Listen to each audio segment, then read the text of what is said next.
வருகின்ற டிசம்பர் 22, 23 தவற விடாதீர்கள். ஏன் தெரியுமா? பல முனிவர்களும் சித்தர்களும் தங்கள் வெற்றியை கையாண்ட ஒரு நட்சத்திரமாக கருதப்படும் அபிஜித் நட்சத்திரம். இந்த நட்சத்திரத்தின் மகிமை தெரியுமா உங்களுக்கு? ஒருமுறை மகாபாரத போரில் அம்பியை அர்ஜுனா என்று கிருஷ்ணன் கூறினார்.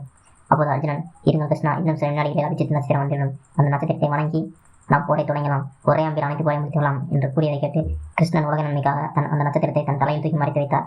அப்போது பல சித்தர்களும் பல முனிவர்களும் இறைவனை வேண்டி அந்த நட்சத்திரத்தை பூலோகத்திற்கு அருள் படைக்குமாறு வேண்டினர். அப்போது கிருஷ்ணர், வருடங்களுக்கு ஒரு முறை மட்டுமே, சில நாடுகள் மட்டுமே காட்சியளிக்கும் அந்த நட்சத்திரம் என்று கூறி மறைந்தார்.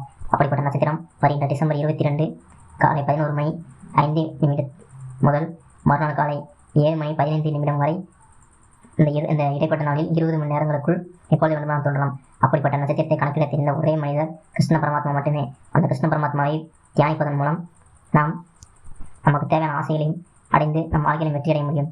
கிருஷ்ண பரமாத்மாவுக்கு நீவிளக்கு ஏற்றி நமக்கு தேவையான ஆசைகளை ஒரு காகிதத்தில் எழுதி பிரார்த்தனை செய்வதன் மூலம் நம்ம ஆசைகள் நிச்சயம் வெற்றி அடையும். இந்த வீடியோ பிடிச்சிருந்தா உங்களுக்கு லைக் பண்ணுங்கள், ஷேர் பண்ணுங்கள், கமெண்ட் பண்ணுங்கள். ஜெய் கிருஷ்ணா என்று கமெண்ட் பண்ணுங்கள்.